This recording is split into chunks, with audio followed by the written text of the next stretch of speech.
Hi welcome to Banu's world. അപ്പം ഇന്ന് ഞാൻ വന്നിട്ടുള്ളത് പാർട്ട് 2 വിശേഷങ്ങളുമായിട്ടാണ്. അപ്പം ഈ ഒരു പാർട്ട് 2 എന്ന് പറയുന്നത് ഒരേ ദിവസം തന്നെ എടുത്തുകൊണ്ടാണ്, വീഡിയോ ലോങ് ആവുന്നതുകൊണ്ടാണ് ഞാൻ പാർട്ട് 1 പാർട്ട് 2 ആയിട്ട് ഇട്ടത്. അപ്പോൾ ഇന്ന് ഞാൻ എത്തിയിട്ടുള്ളത് മൈസൂർ റെയിൽവേ സ്റ്റേഷൻ മ്യൂസിയത്തിലാണ്. അപ്പോൾ ഈ ഒരു മ്യൂസിയം എന്ന് പറയുന്നത് നമ്മളെ പഴയകാല ട്രെയിനുകളൊക്കെ ഉണ്ടല്ലോ, അതൊക്കെ അവർ സൂക്ഷിച്ച് വെച്ചിട്ടുള്ള ഒരു മ്യൂസിയമാണ്. നല്ല രസമാണ്. നമ്മുടെ പഴയ കാലത്ത് നമ്മൾ എങ്ങനെയാണോ ട്രെയിനിൽ പോയത് ആ ഒരു രീതിയിൽ നമുക്ക് പോകാനും പറ്റും, അതുപോലെ കുറേ കാഴ്ചകൾ കാണാനും പറ്റും. അപ്പം ഇത് മൈസൂർ റെയിൽവേ സ്റ്റേഷൻ മ്യൂസിയമാണ്. അപ്പോൾ ഇവിടെ കയറാൻ എൻട്രി ഫീ എന്ന് പറയുന്നത് 100 രൂപയാണ്. ഒരാൾക്ക് 100 രൂപ. അപ്പോൾ അങ്ങനെയാണ് ഓരോ പേഴ്സണ് കണക്കായിട്ട് 100 രൂപയാണ് എടുക്കേണ്ടത്. അങ്ങനെ നമ്മൾ അതിൻ്റെ ഉള്ളിലെത്തി. അപ്പോൾ നല്ല രസമാട്ടോ, ഈ ഒരു പഴയകാല ട്രെയിനുകളും കാര്യങ്ങളൊക്കെ കാണാൻ. നമ്മുടെ മെമ്മറീസാണ് ഇതൊക്കെ, പഴയകാല നൊസ്റ്റാൾജിയൊക്കെ ഉള്ളതാണ്. നമുക്കൊന്നും അറിയ പോലും ഇല്ല, എനിക്കൊന്നും പഴയകാല ഓർമ്മകളൊന്നും അറിയില്ല, എങ്ങനെയാണ് ട്രെയിൻ യാത്ര ഒന്നും അറിയില്ല. പക്ഷേ ഈ ഒരു ട്രെയിനിൽ പോയേരം എന്താ പറയുക, നല്ലൊരു എക്സ്പീരിയൻസ് ആയിരുന്നു ഈ ഒരു ട്രെയിനിൻ്റെ മ്യൂസിയത്തിൽ പോയേരം. അപ്പോൾ ഇവിടെ പല ടൈപ്സ് ഓഫ് നമ്മുടെ ട്രെയിനുകളുണ്ട്. നമ്മുടെ ബ്രിട്ടീഷുകാർ യൂസ് ചെയ്തതുണ്ട്, രാജാക്കന്മാർ യൂസ് ചെയ്തതുണ്ട്, നമ്മുടെ സാധാരണ ആൾക്കാർ പോകുന്ന ട്രെയിനുകളുണ്ട്. അങ്ങനെ ഒരുപാടായിട്ടുള്ള ട്രെയിനുകൾ, യൂസ് ചെയ്ത ട്രെയിനുകൾ അവരിപ്പോഴും മ്യൂസിയത്തിൽ സൂക്ഷിക്കുന്നതാണ്. നല്ല രസമാട്ടോ.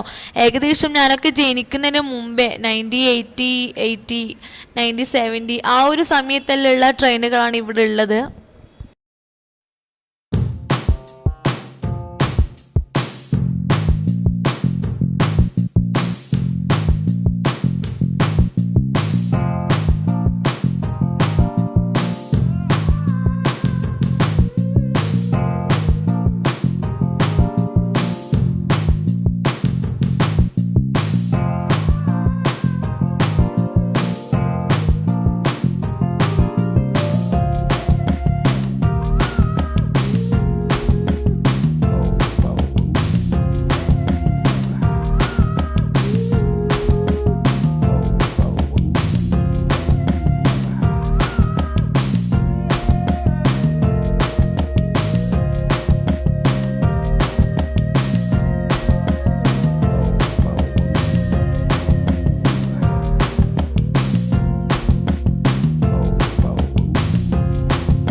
ട്രെയിൻ എന്ന് പറയുന്നത് നല്ല രസമായിട്ട്, നമ്മുടെ പഴയ കൽക്കരി തീവണ്ടിയില്ലേ, കൽക്കരി ഇട്ടിട്ട് പോകുന്ന തീവണ്ടി, ആ ഒരു രീതിയിലുള്ള തീവണ്ടി കേട്ടോ. ഇതിൻ്റെ ആ ഒരു മ്യൂസിക്കും കാര്യങ്ങളൊക്കെ ആ ഒരു സെയിം തന്നെയാണ്.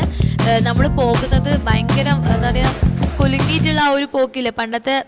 ഇപ്പോഴത്തെ എല്ലാം മാറിയല്ലോ ഇപ്പോഴത്തെ ട്രെയിനിൽ. പക്ഷേ ഈ ഒരു പഴയകാല ട്രെയിൻ ഉണ്ടല്ലോ, ആ ഒരു ട്രെയിനിൽ നമുക്ക് പോകാനും. പക്ഷെ നല്ലൊരു എക്സ്പീരിയൻസ് ആയിരുന്നു ഈ ഒരു ട്രെയിനിൽ പോയത്.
അപ്പോൾ ഫ്രണ്ട്സ്, നിങ്ങൾക്ക് ഈ വീഡിയോ ഇഷ്ടമായിട്ടുണ്ടെങ്കിൽ വിചാരിക്കുന്നു. അപ്പോൾ ഇഷ്ടമായിട്ടുണ്ടെങ്കിൽ ഒന്ന് ലൈക്ക് ചെയ്യുക, ഷെയർ ചെയ്യുക, സബ്സ്ക്രൈബ് ചെയ്യുക. അപ്പം മറ്റൊരു നല്ലൊരു വീഡിയോയുമായി വീണ്ടും കാണാം. അതുവരേക്കും ബൈ ബൈ.